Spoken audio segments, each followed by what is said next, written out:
Hello दोस्तों, इस video में हम बात करेंगे कि जिनके मार्क्स कम रेंज में है, यानी कि जिनके मार्क्स 2800 ग्रेड पे यानी कि 2800 ग्रेड पे और 2400 ग्रेड पे के मार्क्स के पोस्ट के लायक नंबर है जिनके पास, तो वो लोग क्या पोस्ट ऑप्ट कर सकते हैं। काफ़ी लोगों के कमेंट्स थे मेरे पास कि एक वीडियो आप इस पर भी बना दीजिए, क्योंकि काफ़ी लोग कन्फ्यूज़न में है 2800 ग्रेड पे और 2400 ग्रेड पे की जो पोस्टें हैं कि किसको ऊपर रखें किसको नीचे रखें। 4600 ग्रेड पे वालों के लिए तो कोई दिक्कत नहीं है, यानी जिनके ये स्कोर अच्छे हैं वो तो चलो अपना उसमें ही है कन्फ्यूज, मतलब उनको 4600 में ही लेके आपस में वो है कि एक्साइज को ऊपर रखना है या मेरे को CSS कहाँ क्या रखना है। लेकिन जो लोअर ग्रेड पे वाले हैं यानी कि 2800 वाले और 2400 वाले, और ऐसे बच्चों की संख्या काफ़ी ज़्यादा है जो कन्फ्यूज़न में है कि यार हम अकाउंटेंट पहले रखें कि टीए को ऊपर रखें। काफ़ी लोगों के कमेंट है इसमें, ठीक है। तो ये वीडियो पर्टिकुलर उसी के लिए। सबसे पहले मैं आपको बताने जा रहा हूँ कि ये जितने भी चीज़ें हैं सब ये मेरे तरफ से, अपने तरफ से मेरे खुद के सुझाव है। आपके अपने पर्सनल भी कुछ और हो सकते हैं, और आपको पोस्ट भरना है तो आप पूरा सोच समझ के ही लेके करिएगा कि सिर्फ इस वीडियो पे ही डिपेंड होकर के नहीं। बाकी मैं जो बता रहा हूँ आप चीज़ों को समझने की कोशिश करना। देखिए, ये जो कट ऑफ रेंज रखा हुआ है, पहले मैं आपको ये समझाता हूँ ये क्या है कि अगर आपका इस रेंज में मार्क्स है, अगर अनरिजर्व में 545 से 570 की रेंज में है, तो आप 2800-2400 ग्रेड पे दोनों के लिए ही आपकी पोस्ट मिलने के चांसेस ज़्यादा हैं आपको। तो मेरे हिसाब से 2400 जो मिल सकता है वो स्टार्टिंग सबसे लास्ट पोस्ट जो आपकी जाएगी कट ऑफ वो 545 टीए की जाएगी CBIC में। और ये सभी पोस्ट का देख सकते हो, सारी कैटेगरी का देख सकते हो आप, OBC, SC और ST। और इनका जो हाईएस्ट रेंज मैंने रखा है सबका, जैसे OBC का 550, SC का 500, ये 2800 ग्रेड पे की सबसे अच्छी जॉब होगी। जैसे कि CAG ऑडिटर, ये उसके लिए कट ऑफ रखा है मैंने। तो इस रेंज में कट ऑफ रहेगी 2400 और 2800 की। तो जो लोग इस रेंज में हो वो लोग इस दुविधा में हैं कि किसको हम ऊपर रखें किसको नीचे रखें, और क्या हमारे सामने ये होना चाहिए और किस बेसिस पे रख सकते हैं, वो सब हम कवर करेंगे। देखिए, मैंने जो सबसे पहला रखा है इसमें वो मैंने रखा है TA CBDT को। तो अब एक बात बता दूं कि ये 2400 ग्रेड पे की जॉब है, तो आपको एक बात तुरंत अभी यही लगेगा कि यार हम 2800 की, जिसमें सैलरी ज़्यादा है 2400 से, उसको छोड़कर हम पहले इसको क्यों ऑप्ट करें अगर हमारी 2800 ग्रेड पे के हिसाब से मार्क्स है। तो देखिए, चीज़ें CGL में काफ़ी बदली हैं, पोस्ट प्रेफरेंस को लेकर के कहानी बहुत सारी बदली हुई हैं। मैं उस सेंस में बात कर रहा हूँ। बाकी आप सिर्फ मेरा वीडियो देख करके ही आप पोस्ट नहीं भरोगे, ये बात आप भी जानते हो, है ना। तो बस जो चीज़ें बता रहा हूँ आप समझिएगा। ये पोस्ट की सबसे पहली चीज़ कि आप इसको तभी ऑप्ट करना, या इसको आप ऊपर रखने की, सबसे ऊपर रखने की, अगर आप 2800 के लिए एलिजिबल हो तो आप इसको तभी ऊपर रख सकते हो जब आपको लगे कि आपको इसमें होम पोस्टिंग मिलने के चांसेस ज़्यादा हो रहे हो। यार, अब ये बड़ा डाउटफुल है इस समय कि टीए में होम पोस्टिंग मेरे हिसाब से मिल पाएगा। मान लीजिए आपके 570 ही हैं और आप नॉर्थ से हो, तो उस पर भी गारंटी नहीं है कि दिल्ली मिल जाएगा आपको। लेकिन बच्चों, 570 पे नॉर्थ में कहीं ना कहीं मिल ही जाएगा आपको, ये बात भी दिमाग में रखिए आप। और ये भी नहीं कि सारे बच्चे नॉर्थ के ही हैं, जो बच्चे साउथ के हैं, जो बच्चे कोलकाता के हैं, जो बच्चे मुंबई के हैं, तो वो अपना भी तो होम जोन रखेंगे ना। तो इस चीज़ से मैं बताऊं तो आप अगर टीए नॉर्थ लेने की सोचोगे, अगर आप 570 के रेंज में हो, मान के चलो, तो नॉर्थ कन्फर्म है आपको मिलना। तो उस केस में बात कर रहा हूँ, ठीक है। तो टीए होम अगर पोस्टिंग आपकी मिल रही है आपके मार्क्स के हिसाब से, तो सबसे बेटर ये है। कारण जान लीजिए, कुछ मैंने खास बता रखे, बाकी डिटेल वीडियो मैंने अपने चैनल पर पूरा डाल रखा है कि CBDT टीए का सारे पोस्टों का डाल रखा है। कुछ के नहीं पढ़े वो भी जल्दी अपलोड हो जाएंगे। तो लॉन्ग टर्म में आपको अभी देखो, ये इसलिए भी वीडियो बनाई जा रही है क्योंकि आपको डिपार्टमेंट में लंबे समय तक टाइम बिताना है। अगर आप आगे सीजल देते हो, अगर हो जाता है आपका, तो वो तो बेटर है आपका। लेकिन इन केस मान लीजिए कि आप आगे नहीं कोई वजह से तैयारी कर पाते हो, या आपके मार्क्स नहीं आ पाते और आपको इसी डिपार्टमेंट में काम करना है लंबे समय तक, तो उस सेंस में अगर आप देखोगे तो आपको चीज़ों को समझ के चलना पड़ेगा स्टार्टिंग से ही। तो लॉन्ग टर्म में इसमें बेनिफिट है, क्योंकि बाकी जितने भी 2800 और 2400 ग्रेड पे की पोस्टें हैं उसमें इस पोस्ट का बेनिफिट इसलिए सबसे बड़ा ये है कि इसमें प्रमोशन बहुत फास्ट है, सबसे पहला चीज़। दूसरा ये होता है, इस डिपार्टमेंट की जो फेस वैल्यू होती है, मैंने आपको पहले ही बता रखा है, इसका नाम और इसका जो फेम है वो आपके साथ जो जुड़ता है, उससे आपको 2800 और 2400 ग्रेड पे की जितनी भी पोस्ट है उसमें सबसे ऊपर का वो मिलता है। पोस्ट छोड़ दीजिए आप, एक डिपार्टमेंट की जो फेस वैल्यू है वो आपको एक प्लस पॉइंट दे के जाता है। बात करें हम ऑफिस के इंफ्रास्ट्रक्चर से लेकर के काम करने का तरीका, एक्सपोजर, नई चीज़ें सीखने को, वो जितनी भी 2800-2400 ग्रेड पे की पोस्ट हैं उनमें सबसे ये ऊपर आता है। तो इसलिए मेरे हिसाब से ये है, अगर आपको ये होम पोस्टिंग मिल रही है, आप सोच सकते हो, बाकी चॉइस आपकी है, नौकरी करनी आपको है, सैलरी आपकी होगी, फैसला आपका करना होगा, ठीक है। आगे बढ़ते हैं, दूसरी बात हम करते हैं, दूसरे नंबर पर आप क्या ऑप्ट कर सकते हो, सोच सकते हो, वो है CAG auditor. CAG auditor 2800 grade pay की सबसे अच्छी पोस्ट होती है। अगर आप सिर्फ सैलरी वाइज देखते हो 2800 2400, तो 2800 की सबसे बढ़िया पोस्ट होती है CAG ऑडिटर। कारण इसका सबसे पहला ये होता है कि देखिए CAG ऑडिटर की पहले से तो कोई आपकी स्टेट वाइज पता नहीं होता, लेकिन अगर आपके मार्क्स ठीक होते हैं तो आपको अपना होम स्टेट मिल जाता है। मान लीजिए आप अनरिजर्व से ही हो, 565 से 570 के बीच में आपका मार्क्स है, तो ऐसा नहीं कि आपको नॉर्थ नहीं मिलेगा, या आप अपने मान लीजिए आप, कोई ज़रूरी नहीं कि आप नॉर्थ से ही हो, बहुत सारे लोग कोलकाता से हैं, बहुत सारे लोग साउथ से भी हैं, बहुत सारे लोग मुंबई जोन से हैं, आपके गुजरात से काफ़ी लोग हैं, तो आपको अपना इसको स्टेट मिल जाएगा, ये घबराने की ज़रूरत नहीं है। नॉर्थ में थोड़ा इशू है, लेकिन बाकी अदर स्टेट में अगर आप चाहते हो तो मिल जाएगा। अच्छा, एक डाउट लोगों के दिमाग में, कमेंट में काफ़ी लोग पूछ रहे हैं मुझसे कि जैसे कुछ स्टेट की नहीं पता है, तो यार आप एक काम कर सकते हो ना, कि जो पीछे के जो एलोकेशन हुए हैं CAG ऑडिटर का, आप देख लीजिए 17 का और 16 का, कि कहाँ कहाँ पर इनकी वैकेंसी जनरेट हुई थी, या कहाँ कहाँ पर लोगों की पोस्टिंग हुई है, एलोकेशन कहाँ हुआ है। सेम टाइप का ही एलोकेशन आपको, मतलब सेम जोन में ही वैकेंसी जनरेट होती है, तो इसलिए आपको थोड़ा सा आइडिया मिल जाएगा उससे, है ना। तो ये देख सकते हो आप आइडिया। बाकी CAG ऑडिटर में ट्रांसफ़र हो जाता है, तो कोई ऐसा इशू नहीं रहता है आपका, और लॉन्ग टाइम में भी इसके प्रमोशन अच्छे हैं। SAS का एक एग्ज़ाम होता है, 2 साल के बाद आप इसके लिए एलिजिबल हो, तो बहुत जल्दी आप 4800 ग्रेड पे पर पहुँच जाओगे। इसमें लिखा नहीं है, मैं बता देता हूँ आपको, बाकी डिटेल वीडियो मैंने डाल रखी है, आप देख लेना इसमें, ठीक है ना। वर्कलोड भी कम रहता है आपका, टाइम आपको मिल जाता है। अगर आप ऑफिस में, इसमें ऑफिस ही डेस्क जॉब ही है आपका, तो पढ़ाई वढ़ाई करने के लिए भी समय मिल जाएगा आपको, ठीक है। वर्कलोड कम ही है इसमें। और अगर आप ऑडिट करने जाते हो जिस समय, क्योंकि आपको असिस्ट करना होता है ऑडिट जब होती है फील्ड में, तो जो सीनियर ऑडिटर होते हैं आपके, या फिर असिस्टेंट ऑडिट ऑफिसर, उस समय आपके पास थोड़ी पावर भी रहती है, तो ये अच्छी पोस्ट मानी जाती है। और CAG डिपार्टमेंट की भी फेस वैल्यू अच्छी, जैसे इनकम टैक्स है उसी तरह से इसकी भी है, लेकिन उतनी नहीं है जितनी की इनकम टैक्स डिपार्टमेंट की है।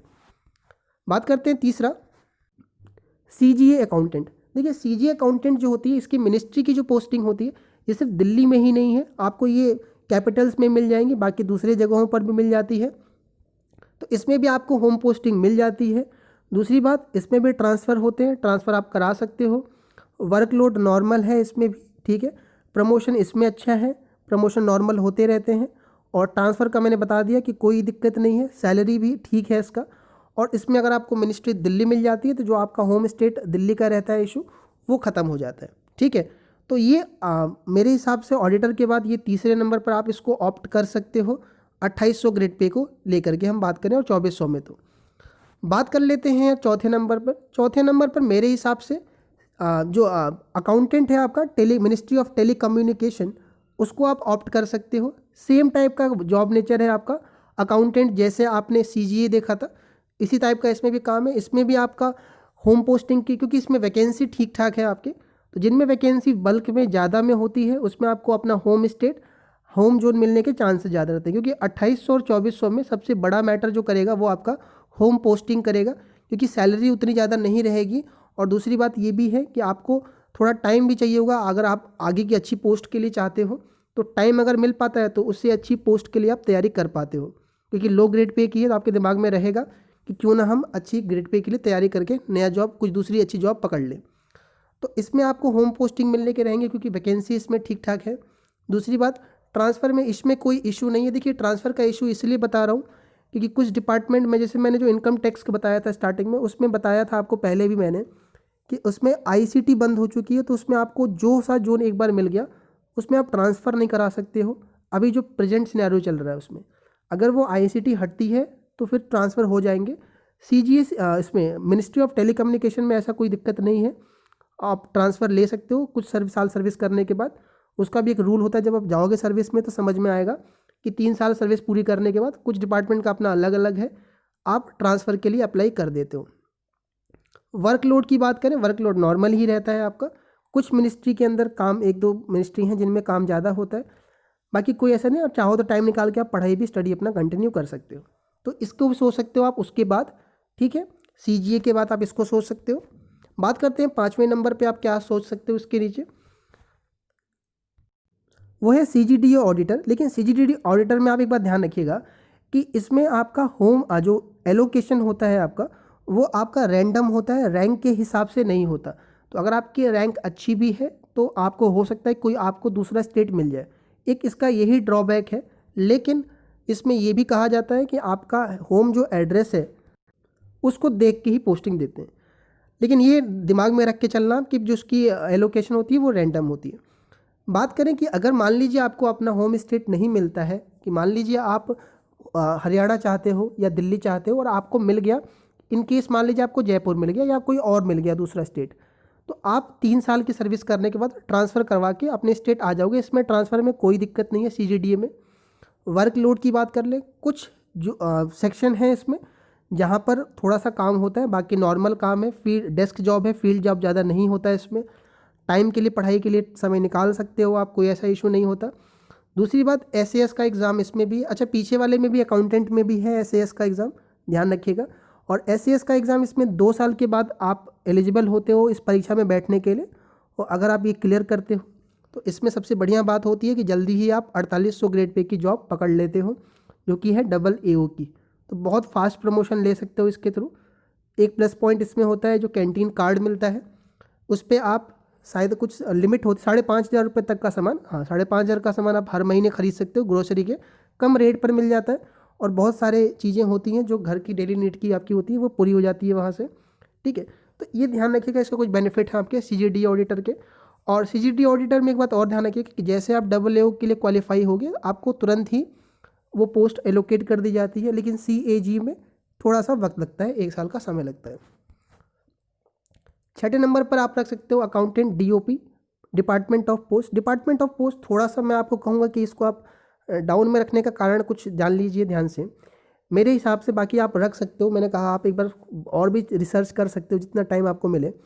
बाकी मैं अपने खुद के ये पॉइंट्स बता रहा हूँ आपको हेल्प मिले, जितना कुछ आप इससे निकाल सकते हो, जितना भी आपके लिए कामफुल की इन्फॉर्मेशन रहे। बाकी कोई डाउट भी रहे तो कमेंट में आप पूछ सकते हो, कोई ऐसा नहीं है, हो सकता है कि मेरे से 1-2 बातें कुछ ऊपर नीचे हो गई हो, है ना, तो कोई ऐसी बात नहीं है, आप लिख सकते हो बातें। कोई डाउट है तो कमेंट में भी पूछ सकते हो आप मुझसे, और नहीं है तो टेलीग्राम पे करिए आप, कोई ऐसा नहीं है, ठीक है। तो इसमें सबसे पहली बात ये है कि इसमें भी आपको पहले से ही स्टेट वाइज वैकेंसी पता होती है, इसका पता है, आप देख लेना, इसका है शायद ना, ठीक है, नेट पर मिल जाएगा आपको। और इसमें आपको वैकेंसी ज़्यादा होती है, ठीक है। तो वैकेंसी ज़्यादा है तो आपको फिर से अपने होम स्टेट का चांसेस बन जाता है, बढ़ जाता है आपका। दूसरी बात यह है कि डिपार्टमेंट ऑफ पोस्ट को लोग कम ऑप्ट करते हैं।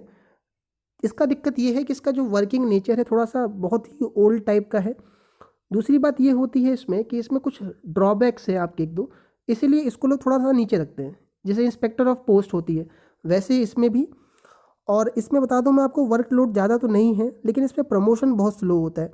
जो मैंने SAS का एग्ज़ाम बताया था, मेरे दोस्त जो कर रहा है काम, उसने बताया था, मैंने उससे पूछा कि 2 साल के बाद आप इसके लिए एलिजिबल हो गए, तो अभी एक बार कंफर्म कर लेना। वो कह रहा था कि नहीं, हमारे डिपार्टमेंट ऑफ पोस्ट में शायद 6 साल के बाद वो दे सकता है। तो यार आप एक बार इसको कंफर्म करा लीजिएगा फिर से अपने तरफ से भी। बाकी मेरे को जो इन्फॉर्मेशन है मैं आपको वो दे रहा हूँ ये चीज़। तो एक तो थोड़ा सा ये है, बाकी ऑफिस का भी इंफ्रास्ट्रक्चर उतना सही नहीं है, ठीक है। तो आप इसको देख सकते हो, बाकी ठीक है, सैलरी भी ठीक है और वर्कलोड ज़्यादा इतना नहीं है।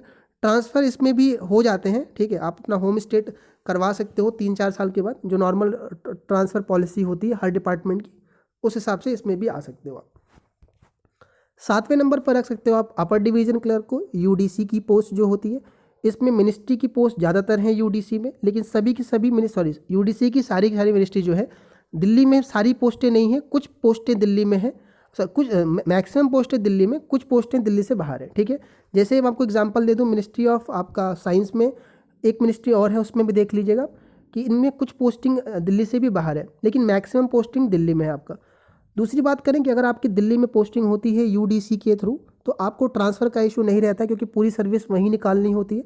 मंत्रालय में जो दिल्ली में जो पोस्टिंग होती है उसका ट्रांसफ़र नहीं होता, तो ये इससे आप फ्री हो जाते हो कि आप 2-3-4-5 साल वहाँ पर एक सेटल होने का सोचो, तो सोच करके अगर आप तैयारी कर रहे हो तो आप आराम से कर सकते हो, कोई ऐसी दिक्कत वाली बात नहीं है। वर्कलोड बहुत कम है, ओवर टाइम नहीं है जैसे कि इनकम टैक्स में।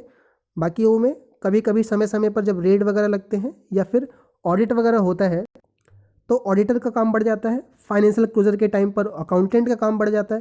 तो ये सब चीज़ें कुछ समय में बढ़ती है, लेकिन UDC में ऐसा कुछ नहीं है, बहुत ज़्यादा वर्कलोड नहीं होता, 9 से 5:30 का काम होता है। और तैयारी के लिए इसमें ठीक ठाक समय बच जाता है आपके लिए यूडीसी के पास, और इतना कुछ इसमें हेडेक लेने वाली चीज़ें नहीं होती हैं, ठीक है। और कुछ मिनिस्ट्री में तो बिल्कुल ही काम सा नहीं है, तो आप वो भी समझ सकते हो कि वो किस्मत पर आप पर होगा। बात करते हैं टीए सीबीआईसी। देखिए ये लोग सबसे नीचे रखते हैं, दो कारण होता है, ये कट ऑफ कम जाती है। पहला तो टाइपिंग इसमें चाहिए होता है, तो सब लोग इसको, और एक तो इसकी वैकेंसी भी बहुत ज़्यादा होती है, मतलब बल्क में होती है। तो अगर आपको बता दूं कि अगर आप सिर्फ होम स्टेट के लिए सोच रहे हो, मतलब आपको घर में ही चाहिए पोस्टिंग अपने लोकेशन पे, इसकी स्टेट वाइज वैकेंसी है, अवेलेबल है नेट पर। तो अगर आपके मार्क्स 2800 की रेंज में हैं, ठीक है, या 2400 में ऊपर है, टीए के सीबीडीटी टीए के ऊपर के पास में है, तो भी आप इसको सोच सकते हो कि आपको होम स्टेट मिल जाएगा इसमें। दूसरी बात ये बता दूं मैं इसमें कि इसमें भी वर्कलोड कम होता है, डेस्क जॉब होता है आपका। और इसका एक जो ड्रॉबैक है सबसे बड़ा, वो एक बात आपको दिमाग में रखना पड़ेगा कि इसका प्रमोशन बहुत स्लो है। मैंने आपको बताया था कि ट्विटर कैंपेन चलते रहते हैं, अभी 2-3 दिन पहले चल रहा था, किसी ने मेरे को टेलीग्राम पर मैसेज किया था कि आप बोल रहे थे, देखो आज फिर वो ट्रेंड कर रहा है आपका। तो यार ये इशू डिपार्टमेंट में बहुत ज़्यादा खतरनाक सा मैटर है ये, ठीक है। और काफ़ी लोग इसको परेशान, आप उनके ट्विटर पढ़ोगे ना जब ट्वीट करते हैं वो लोग, तो आप देखना काफ़ी लोग परेशान है इस चीज़ को लेके सीबीआईसी डिपार्टमेंट में। और अगर आईसीटी वाला बात हम कर ले फिर से, तो इसमें भी आईसीटी बंद है आपका। तो अगर आप टीए लेते भी हो, मान लीजिए इसको सोच करके, और आपको मान लीजिए किसी दूसरी जगह पर पोस्टिंग मिल गई, आप मान लीजिए ऊपर रखते हो, और इन केस मान लीजिए आपको वो डिपार्टमेंट ऑफ पोस्ट मिल रही थी, लेकिन आप इसने इसको ऊपर रख लिया आपने कि चलो सीबीआईसी में हम कभी ना कभी इंस्पेक्टर बनेंगे, आपको ये सब चीज़ें नहीं पता है, और किसी दूसरे स्टेट में फंस गया, तो फिर दिक्कत हो सकती है। एक बार के लिए हम सोचें इसको, तो ये सब चीज़ें इसके ड्रॉबैक है, इसको आप नीचे रख सकते हो, डाल सकते हो। बाकी इसमें सबसे बड़ा चीज़ जो आपको बेनिफिट मिलेगा टीए सीबीआईसी में, वो आपको होम स्टेट का है, आपको अपना घर मिल सकता है पोस्टिंग में। और अगर किसी को ये सब दिक्कतें नहीं है और रहना चाहता है एक ही जगह पर, तो ये इसको ऑप्ट करके आराम से अपना होम स्टेट ले ले। बाकी कोई डाउट है तो कमेंट में लिखिए आप, अगली वीडियो अलग टॉपिक पर आएगी।